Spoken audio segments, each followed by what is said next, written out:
Nuestra palabra, nuestra lengua, una ventana a los diversos universos que conforman este país. La historia, el arte y la cultura de los pueblos indígenas y afroindígenas en voz de sus autores.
Katemasarekun, buenas tardes. Ka Indaina, Edna Hernández. Mi nombre es Edna Hernández. El día de hoy estamos aquí en Nuestra Palabra, Nuestra Lengua, en este programa número 133, con Rubén Yodo Quincy, Rubén Acevedo Martínez, quien nos va a contar muchísimas cosas, ya que tenemos una hora para estar en convivencia con ustedes a través de la fanpage de Totlactoc Radio, que se ve y se escucha, pero también a través de la página web www.totlactoc.cepi.gov.mx. Así es que ahí nos van a encontrar y podrán ver en repetidas ocasiones este programa. Rubén trae, además de muchas cosas que contarnos, una sorpresa o una presentación para todas, para todos, que es el taller Flor de 4 pétalos.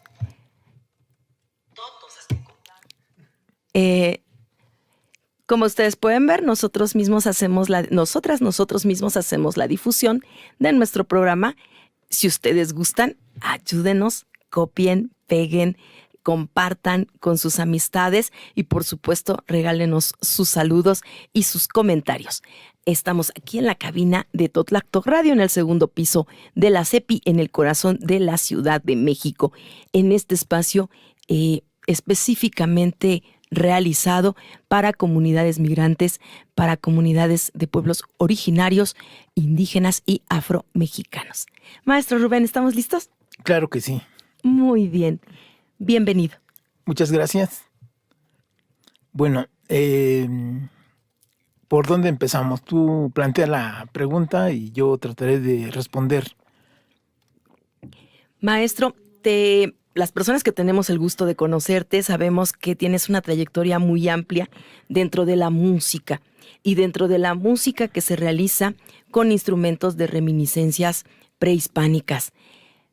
Pero a la vez también encontramos en las obras en las que tú has colaborado, en las que tú te has desarrollado con Grupo Yodo Quincy y con otras agrupaciones musicales, algo que se llama paisaje sonoro.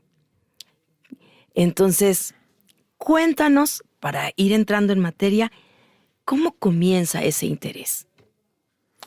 Ajá, bueno, pues yo creo que es irnos un poco más atrás, es llegar al momento en que hay un encuentro con instrumentos de tipo prehispánico, con instrumentos en el que tuvimos un feliz encuentro hace pues más de 34 años, en donde pues conocimos estos instrumentos como réplicas de instrumentos, réplicas de instrumentos arqueológicos de culturas que se desarrollaron aquí en México. En un primer momento, pues fue la exploración de su sonido. En un segundo momento fue adentrarnos en el conocimiento de estos instrumentos y saber algo más acerca de ellos, ¿no? Es decir, abordar un poco la parte teórica, ¿no?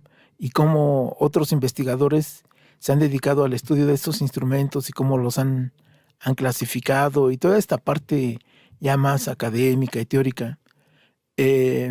A la par, pues fue el desarrollo musical con el grupo Yodo 15, ¿no? Y también, por otro lado, pues esta práctica siempre nos llevó a, pues, digamos que restaurar los instrumentos que se iban maltratando con el uso, ¿no? Es decir, aquellos tambores donde se deterioraba el parche, pues teníamos que reemplazar el parche para que tuviera otra vez la sonoridad, ¿no? Las flautas de barro que se rompían, pues es muy difícil encontrarse otra que suene idénticamente a la que estamos utilizando. Entonces empezó ahí la exploración de cómo restaurar y cómo reparar estos instrumentos para que tuvieran para que su vida útil se prolongara, ¿no? De ahí nace un gusto de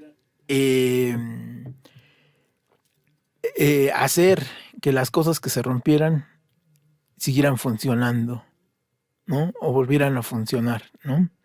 Una frase que luego resuena en los sentidos, ¿no?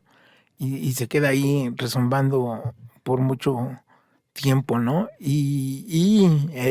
Pues para esto pues suceden muchas cosas a lo largo del tiempo, ¿no? Porque en un inicio pues es en solitaria esta parte de restaurarla, ¿no? Se rompía y órale, pues vamos a ver cómo se restaura, pero luego ya tuvimos la asesoría de un músico muy talentoso, David Méndez, del grupo Tribu, quien nos dio un taller de elaboración de instrumentos de barro, aerófonos de barro, y también de elaboración de tambores de marco, ¿no? Entonces, con eso, digamos que fue el inicio o fue el detonante para adentrarnos un poco más en esta parte del manejo de los instrumentos, de la elaboración de los instrumentos, ¿no? Tanto de origen prehispánico como los instrumentos indígenas, ¿no? Y bueno, así ha transcurrido el tiempo. De repente uno está bien tranquilo en su casa, y llegan gentes con mucha inquietud, ¿no? A plantear ideas que de repente pues es lo mismo que hemos estado haciendo durante todos estos años, nada más que dándole una nueva vida, restaurando las cosas que están rotas y dándoles funcionalidad, ¿no? Y pues se plantea en una imagen y concepto como un taller de 4 pétalos, donde esta entrevista toma un carácter sui generis, ¿no? porque finalmente la entrevistadora también tiene que aportar elementos de qué es lo que detonaron la atracción y gusto por estos instrumentos, ¿no? Porque déjenme decirles, ¿no? Este taller de reminiscencias prehispánicas y paisaje sonoro, pues está integrado también por Edna Hernández, ¿no? Y aquí hace algunos meses, pues ya mucha gente conoce a Edna Hernández, artista independiente, que pues ha incursionado musicalmente desde el son cubano, pasando por la música afrocolombiana, etcétera, etcétera, llegando a la música tradicional mexicana con son jarocho, huapango, bueno, una situación musical muy, muy diversa, ¿no? Y llega el año pasado a un grupo, ¿no? Snap Apple, donde su participación se centra precisamente en la participación de paisajes sonoros. Y ahí es donde se detona esta parte, ¿no? Pero a ver, ahí sí me gustaría que nos contaras cómo fue todo este proceso y cómo se detona este interés por estos instrumentos. Claro que sí, habrá su momento para comentarlo, pero justo en ese que hay su momento para comentarlo, pienso que cada cosa tiene su cauce. Te conocemos dentro de Grupo Yodo 15, en muchas escenas, en muchos escenarios, en radio, en las producciones discográficas, en videos. Y algunas personas sí te conocen como, y ahí viene la pregunta, un artesano, como un orfebre, como un músico, como un constructor. Te identifican como alguien que puede colaborarles o que puede proveerlos o que puede estar interesado, ya lo has mencionado tú, en instrumentos prehispánicos o en instrumentos indígenas, ¿no? O de pueblos originarios, relacionados con las danzas, con las ritualidades, con la música propia de cada lugar. Es mucho más es mucho más amplio el número de personas que te conocen como ejecutante, como músico, que el que te conoce como constructor o como hacedor de estos instrumentos. Entonces, por eso hicimos este programa. Y claro, yo soy una persona muy inquieta, tengo el gusto de conocerte desde 2014, realmente nos estrechamos mucho la relación hace unos años, quizá ya unos 4 años, 3 años, así con su manita, 3 años, y bueno, y se viene esta inquietud de no solamente de sonar los instrumentos, sino de saber cómo están hechos, cómo se articulan. Pero yo creo que esa es otra historia. El día de hoy el foco está dado para ti, para que nos cuentes toda esta experiencia por algo muy concreto que quiero compartirle a todo el público. Ya investigando acerca de estos instrumentos de reminiscencia prehispánica,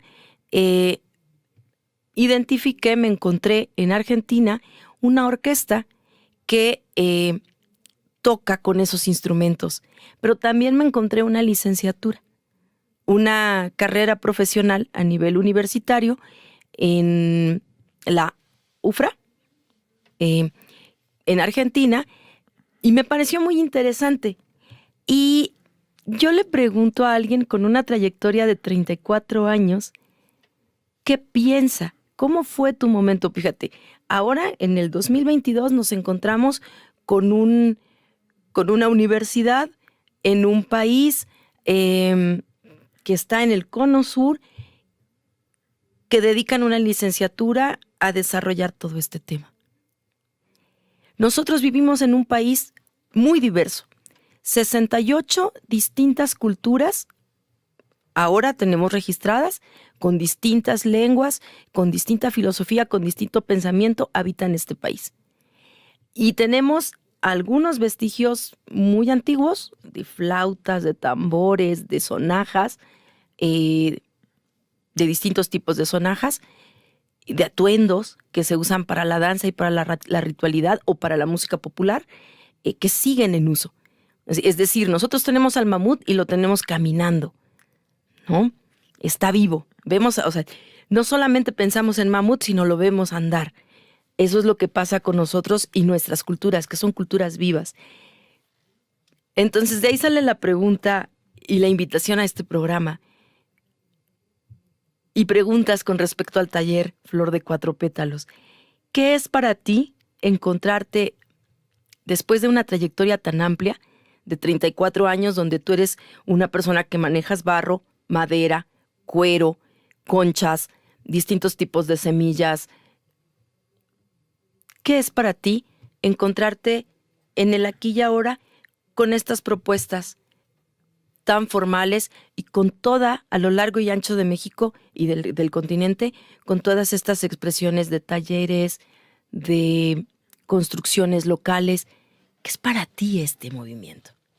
Bueno, para mí esta parte es una parte muy interesante en la que, pues, digamos que otras personas antes de nosotros, digamos los hermanos mayores, con esta inquietud de rescatar estos instrumentos, ya han trabajado ampliamente en la, ¿cómo se podría decir? Instalación de estos talleres, de estos lugares donde pues ellos han acudido a capacitar a las personas y a la vez ellos han aprendido a elaborar estos instrumentos, por una parte. Por otra parte, pues hay mucha gente inquieta que de manera autodidacta ha aprendido a elaborar estos instrumentos o alguna otra que ya por tradición tiene esta parte de la construcción de los instrumentos, ¿no? Y esto pues recorre todo el continente, ¿no? Y es muy emocionante también ver pues a esta universidad y conocer pues recientemente a una de las integrantes de esta universidad, a María Emilia Sosa, pues saber, ¿no? Que pues ha pasado de esta parte que podríamos decir pues afición, que podríamos decir ¿Recreativa? pues recreativa o un tanto local, en el sentido de que muchas veces construyes estos instrumentos para otros músicos, construyes estos instrumentos sí para vender a un público más general. Ves pues cómo esta parte trasciende pues ya a lo académico, trasciende ya a esta parte de la academia y se convierte en toda en una carrera, ¿no? Pues de repente, pues sí, es emocionante y de repente también ves tus posibilidades y la distancia, la economía, toda esta parte, pues la hacen un tanto inaccesible, ¿no? Pero es emocionante pues que ellos estén haciendo esa labor, ¿no? Por otro lado, pues eso te da pie o motivo para decir, no, pues en México tenemos que hacer nuestro propio discurso. Y nuestra propia experiencia, ¿no? Y entonces vuelvo al pasado, Rubén. Déjenme decirles que no me estoy desligando de Taller Flor de Cuatro Pétalos.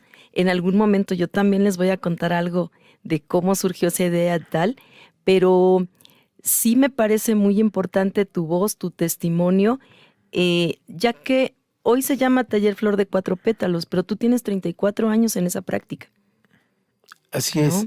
Sí, por eso decía que llegas tú y le das un concepto y una imagen, ¿no?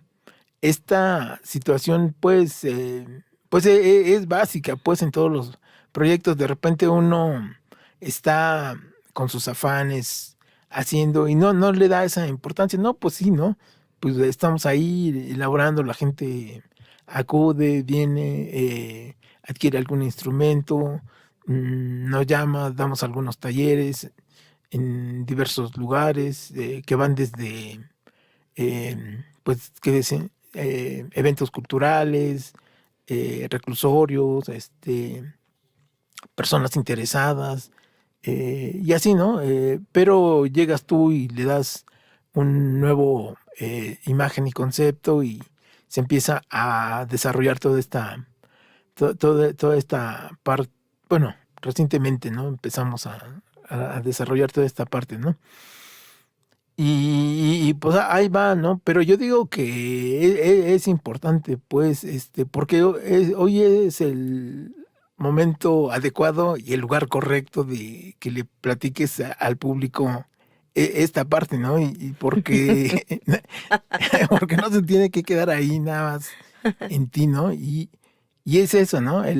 ¿Qué es para ti el taller de Cuatro Pétalos? ¿Qué significa? Porque bueno, pues ni siquiera nos hemos trazado esta parte de misión, visión de este taller. Simplemente hemos pasado hemos pasado directamente a la práctica, ¿no? A que Edna asuma un papel pues prácticamente como de aprendiz, y en donde hemos dedicado algún tiempo para que ella vaya elaborando algún tambor de marco, algunas ocarinas, ¿no? Pero todos estos conceptos que están atrás de esto, de cuál es la inquietud, pues sí, yo creo que sí es interesante que los plantearas. Está bien. Bueno, vuelvo a hacer hincapié que este es tu programa. Es una pena que desvíes hacia mí las preguntas. Sencillamente, ya lo vimos, es importante generar distintos momentos de compartir experiencia y distintos sabedores de las distintas tradiciones.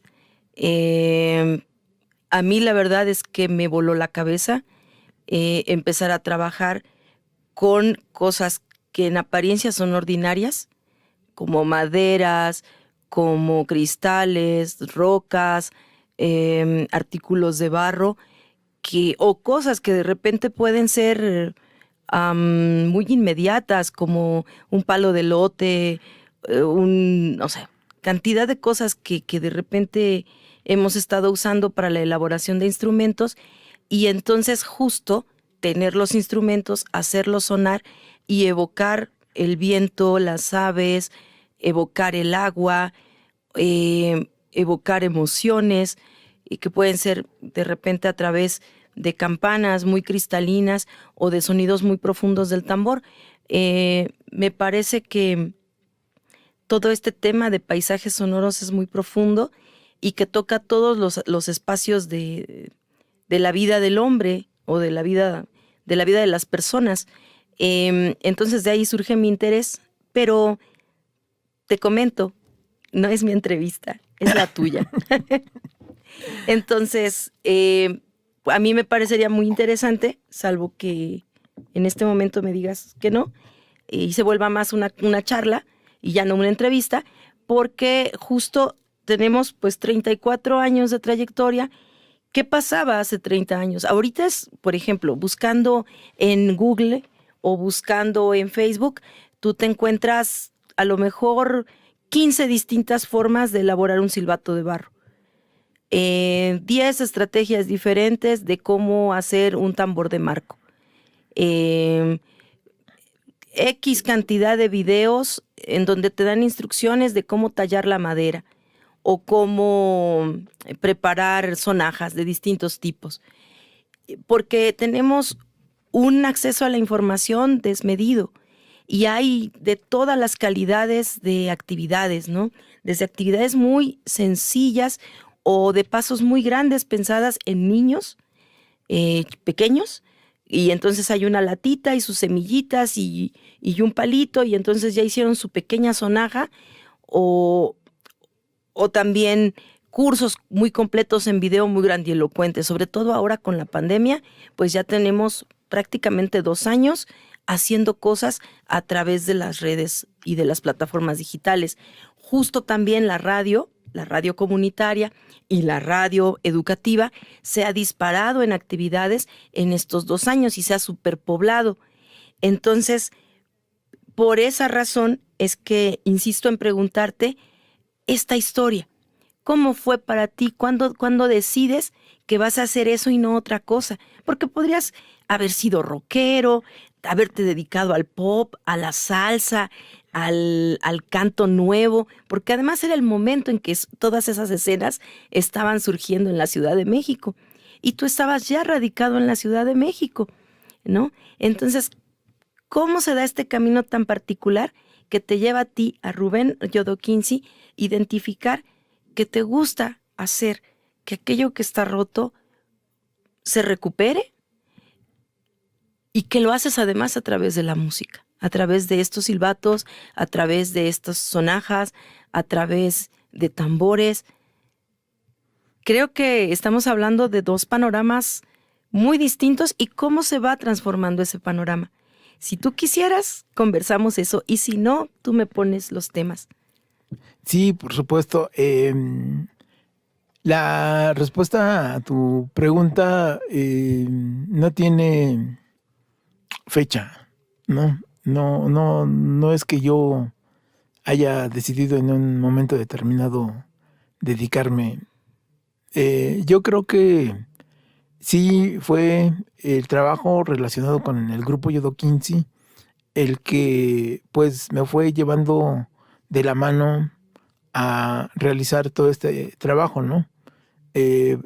Paralelamente, pues otras actividades que tienen que ver con el desarrollo del grupo, ¿no?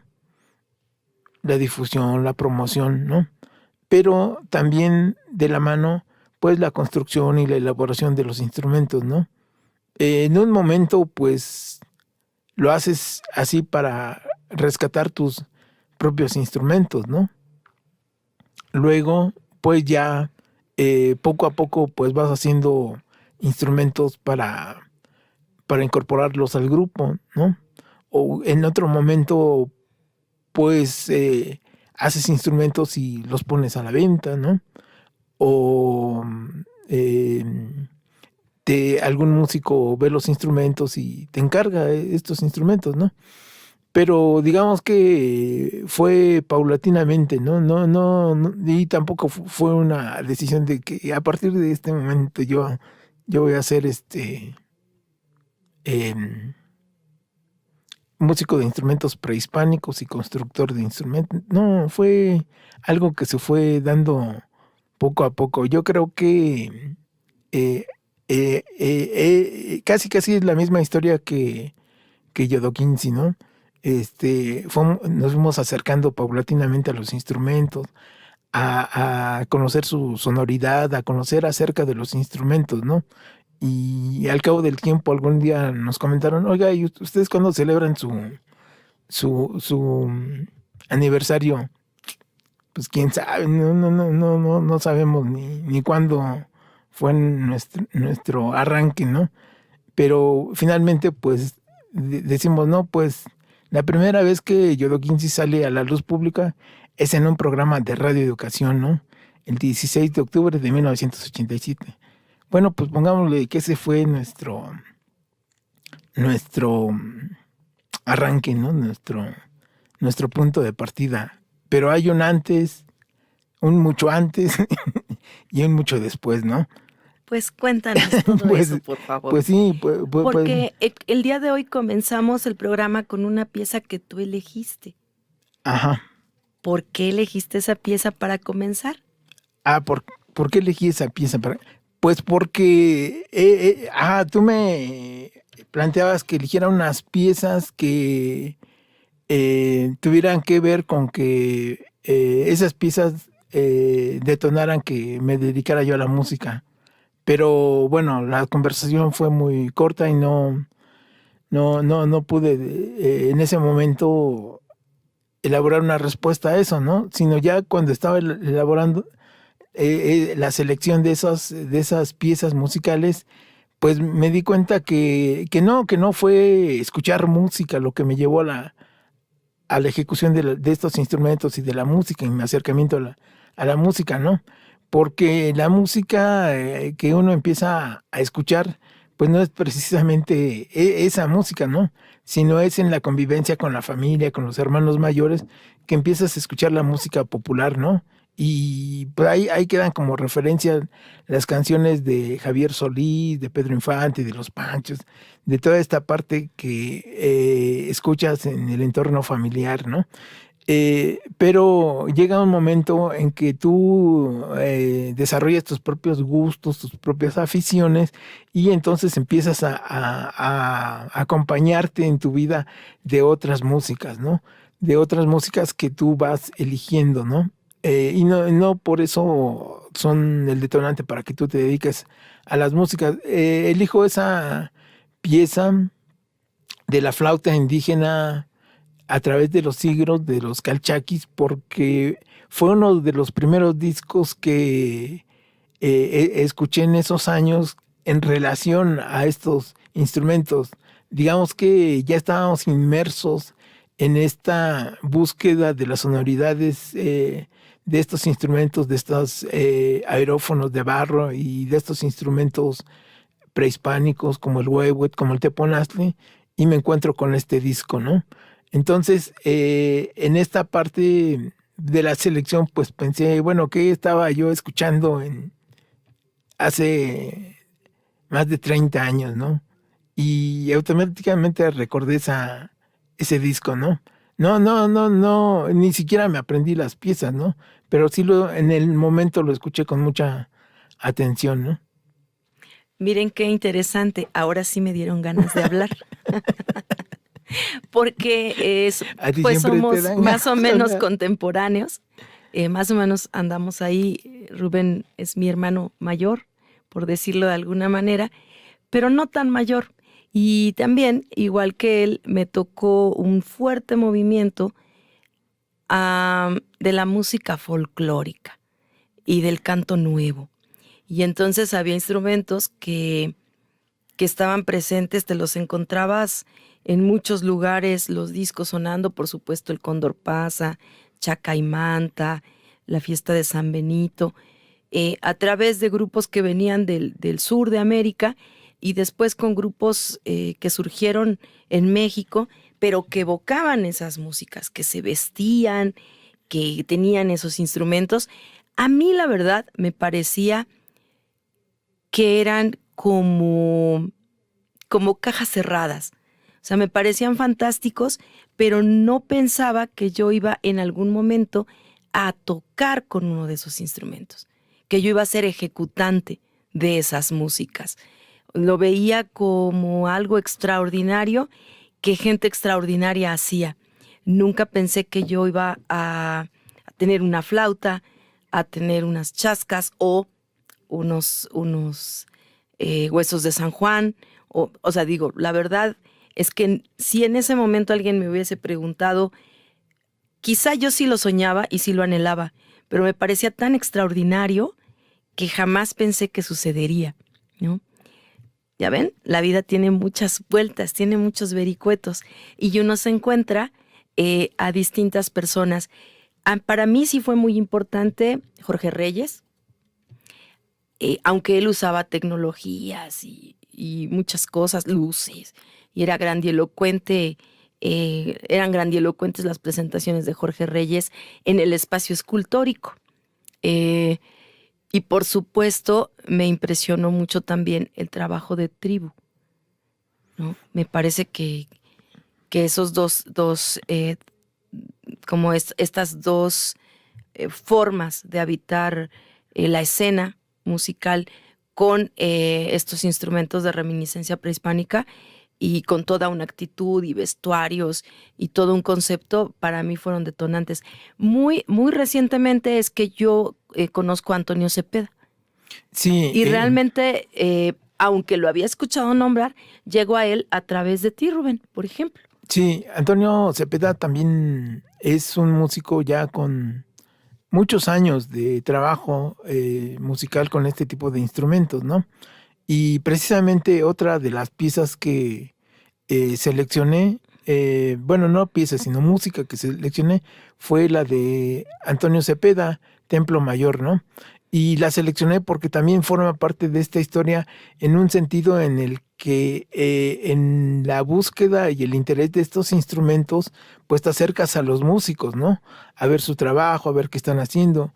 Y en una de esas, pues Antonio Cepeda se dedicaba, aparte de sus conciertos, a dar charlas didácticas acerca de los instrumentos, y te lo encontrabas en el lobby del Museo de Antropología, platicando, y tenías la oportunidad de ver sus instrumentos, que algunos de ellos eran genuinos, es decir, eran arqueológicos, otros pues instrumentos que había adquirido directamente con los artesanos en diferentes regiones de México, y era una colección vasta y enorme que podías ver y disfrutar, escuchar la ejecución con Antonio Cepeda directamente ahí, sentado a unos cuantos metros de distancia, ¿no?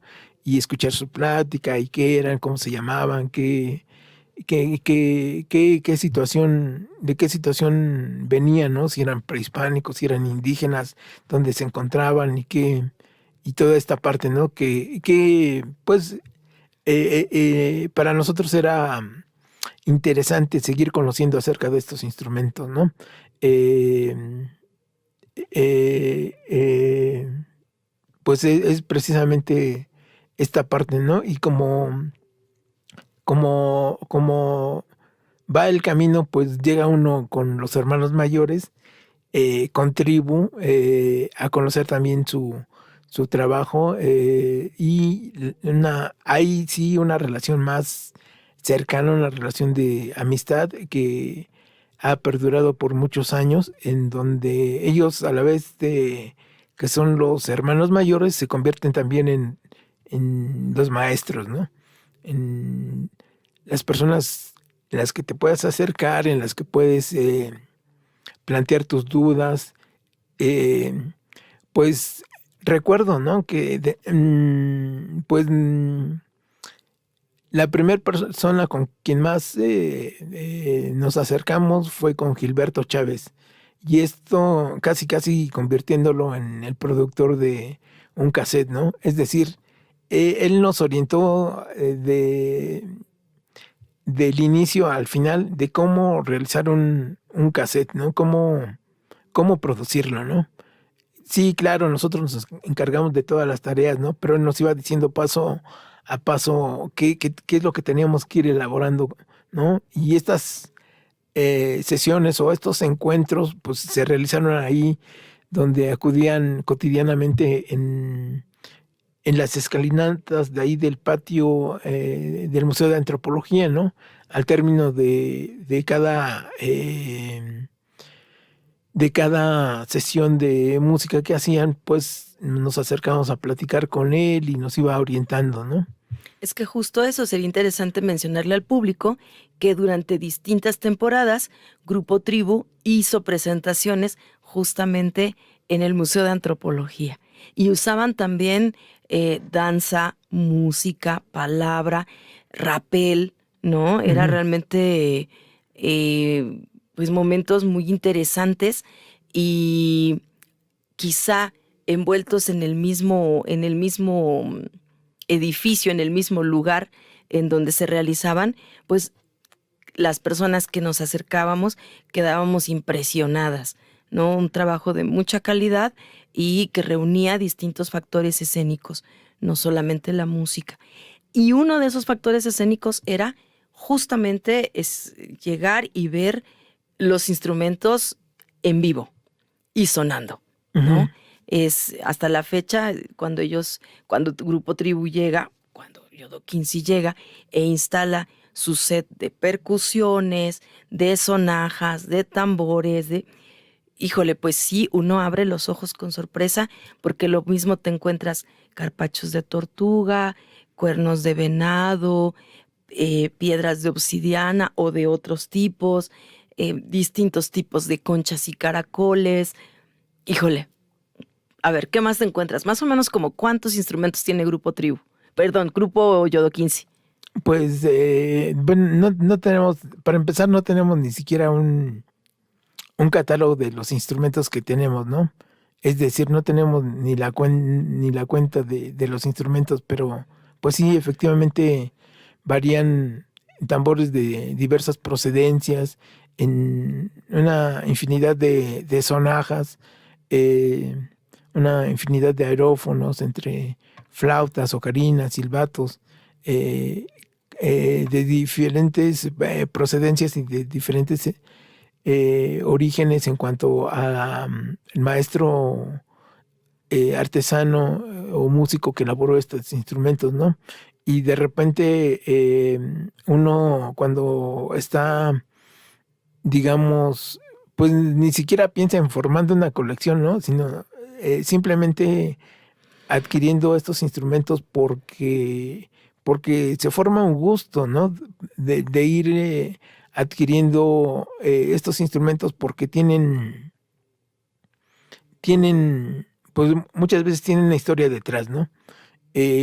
Recuerdo en este momento este acontecimiento del 20 de noviembre del año pasado, en donde estábamos en un evento original,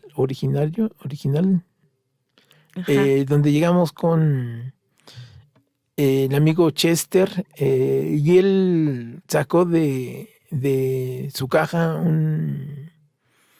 un sartal de pezuñas de venado, ¿no? Y hasta parecía un momento mágico en el que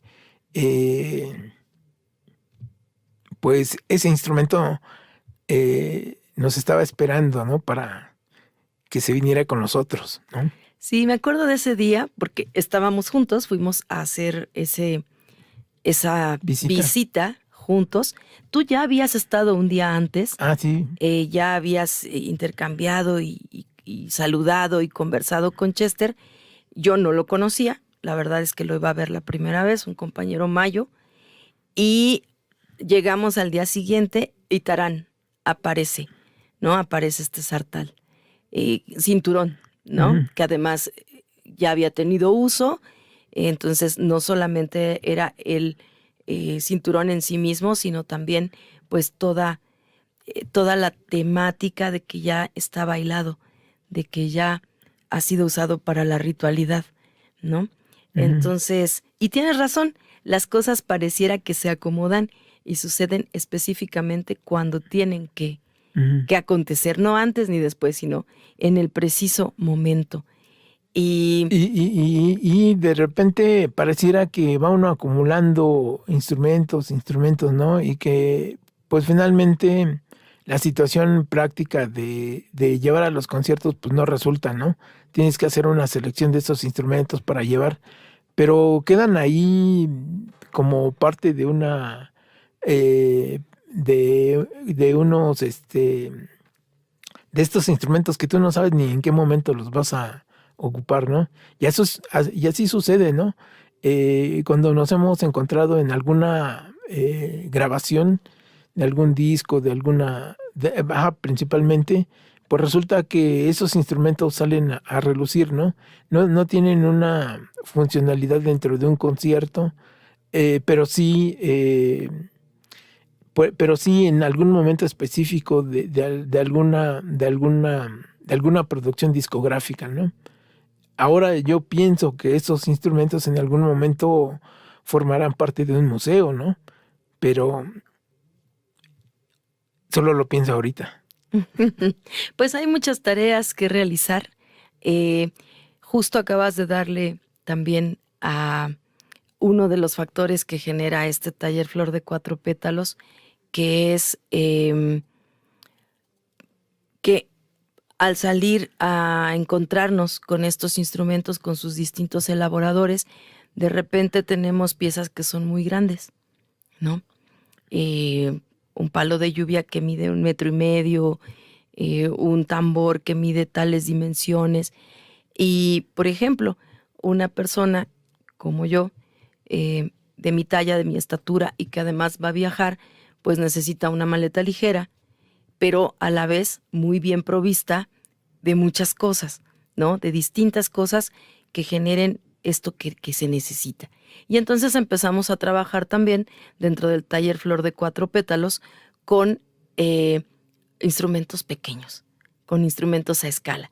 Si bien podríamos tener grandes, un teponaztle gigante y entonces necesitar un tameme o varias personas que lo carguen y lo lleven, bueno, nosotros elegimos tener un pequeño teponaztle que se puede manejar, que se puede llevar en una maleta, que te acompañe contigo a una gira, ¿no? Que vaya contigo a una gira.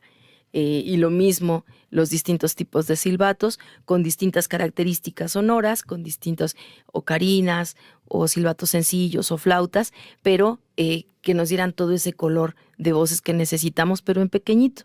Entonces, esa también es otra de las cosas que llego a necesitar, ¿no? Llego tocando la puerta con la necesidad de generar este taller Flor de Cuatro Pétalos para adaptar ese gigante mundo a las condiciones de alguien, pues, que es trashumante, como yo comprenderé.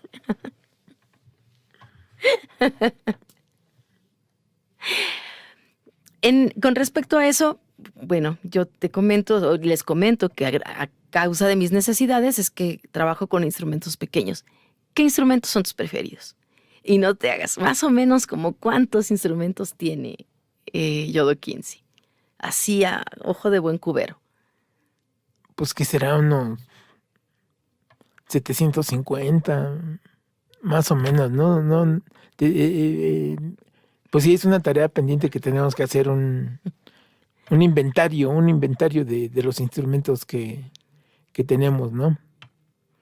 ¿Ven? Entonces, qué bueno que Taller Flor de Cuatro Pétalos aún no define misión, visión y valores, porque, híjole, esto se está poniendo cada vez más complejo en la cantidad de labores. Porque por un lado está la parte de hacer talleres, de aprender la elaboración de los instrumentos y de sistematizar las experiencias, de transmitirlas. Con Taller Flor de Cuatro Pétalos ya se realizó el primer taller, que fue en Casa de Lenguas Originarias, con todo el equipo de nuestros amigos Iván Martínez y Sandra, por allá en Iztapalapa. En el mes de enero viene un nuevo taller, que es el taller que se realizará en La Resistencia el día 29 de febrero. No, 29 de enero. 29 de enero, perdón, 29 de enero. A las 3 de la tarde. A las 3 de la tarde. Ahora bien, se lanzan las convocatorias en la fanpage de Rubén, en la fanpage de Hacer Comunidad y en la mía, como Edna Hernández, y se les pide que se registren. Son 10 personas las que pueden participar en cada taller. Esto es un tema muy específico del manejo del espacio, del manejo de la sanitización, porque todavía estamos en un momento de COVID, en una cuarta oleada, y tenemos que ser muy prudentes. Nosotros antes de ocupar estos lugares, ¿qué hicimos, Rubén? Pues sanitizar. Sanitizar. Y nos vamos a levantar y otra vez. Y tenemos una distancia porque finalmente es una responsabilidad también seguir cuidándonos, ¿no? Procurar nuestra salud en este mundo. Entonces, se lanza la convocatoria. Hay distintas modalidades. Habrá modalidades con una cuota de recuperación establecida, otras que son de cooperación voluntaria. El resultado es que cada una de esas 10 personas elabora su silbato y se lo lleva. Son silbatos con barro en frío. Nosotros no tenemos horno, no llegamos con un horno para hornear las piezas, entonces se quedan en crudo, pero es una experiencia no solamente divertida, entretenida y creativa, sino también de conocimiento, de un principio básico de estos silbatos. Entonces ya tenemos la primera. Los cupos están llenos, ¿verdad? Sí, ese ya están anotados los 10 participantes. va a haber una tercera sesión en lo que se llama Embajada de los Pueblos Originarios en Ciudad Nezahualcóyotl.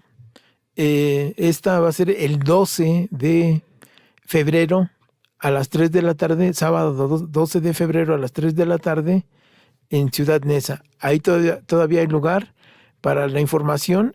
Acuda al Facebook de Edna Hernández, Hacer Comunidad, o de Rubén Acevedo, y ahí están los datos precisos de donde puedan mandar un WhatsApp. El número se los podemos decir aquí.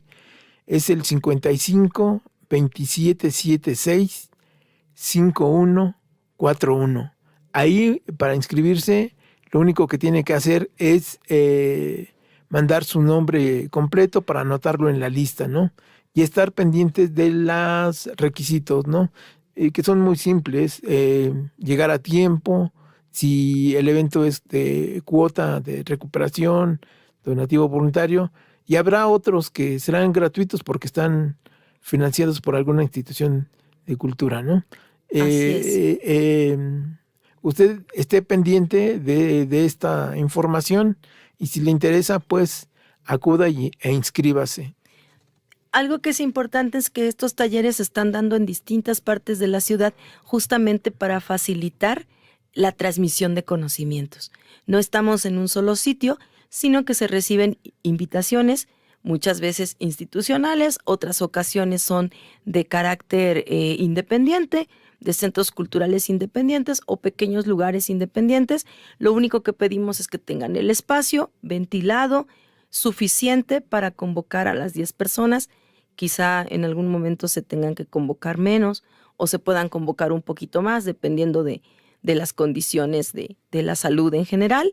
Pero hasta ahorita el modelo es para 10 personas. Nosotros llevamos el material.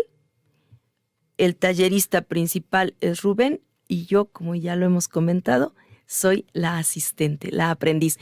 Ojo, a mí no me causa ningún contratiempo en esta experiencia ser humilde y aprender.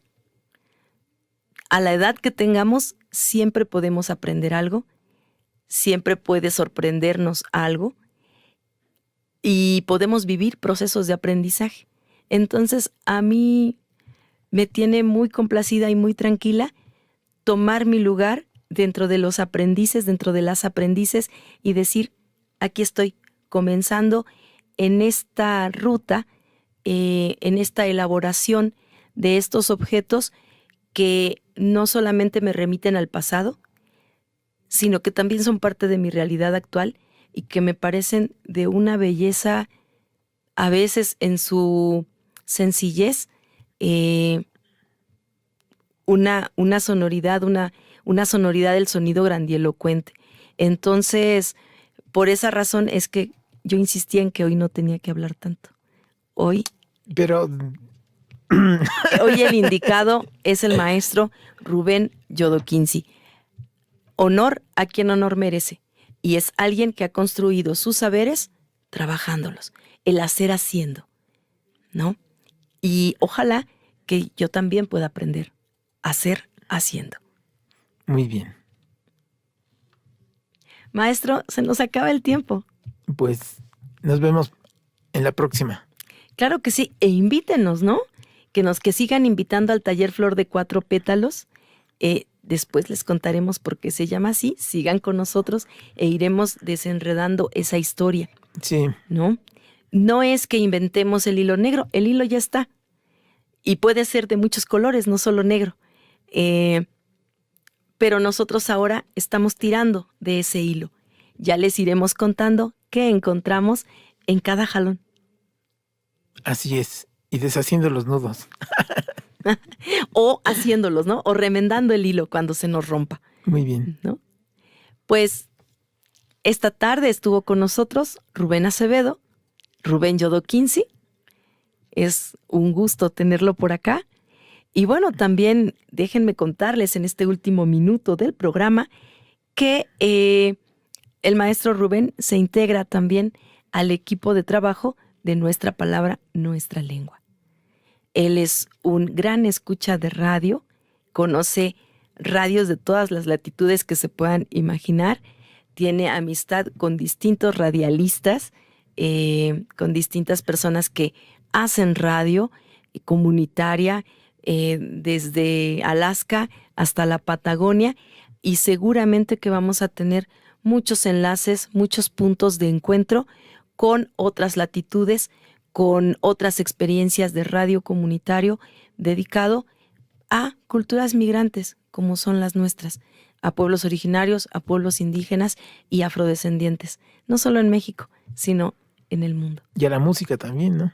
Y a la música también. Este año Nuestra Palabra, Nuestra Lengua está dedicado todo el año a nuestra música. Este año también, el 21 de febrero, inicia el Decenio de las Lenguas Indígenas. ¿Y por qué hablamos de la música? Porque nuestros idiomas, nuestras lenguas, también son como música, ¿no? ¿Qué recuerdas tú de tu chazumba querido, maestro? Pues recuerdo todo. A ver, para que nos quede una evocación antes de que nos vayamos. Pues recuerdo un desayuno de barbacoa, de café con pan de chazumba. ¿Y la música? También. ¿Cómo es? Pues la música, pues con las bandas clásicas de Oaxaca, ¿no? ¿De viento, de metales? Viento. Así es. ¿Tienes algún son predilecto de tu región? No. Bueno, tal vez sí. Bueno, no predilecto, sino que ahorita me hace recordar la indita chazumbeña, ¿no? Pues les vamos a poner en la fanpage de Nuestra Palabra, Nuestra Lengua, la indita chazumbeña. Y también en el transcurso de la semana vamos a poner 3 piezas que seleccionó el maestro Rubén para compartirlas con ustedes. Eso es todo esta tarde. Esto es Nuestra Palabra, Nuestra Lengua. Este es el programa número 133. Estamos en el 3er año de celebración. Nuestro invitado, Rubén Yodoquinci, Rubén Acevedo Martínez. Maestro, ¿gusta despedirse? Pues pásenla bien, los esperamos en los talleres. Acérquense a las Facebook, a las páginas que mencionó Edna, y por favor inscríbase, los esperamos para que participen en el taller. Muchas gracias, hasta la próxima semana.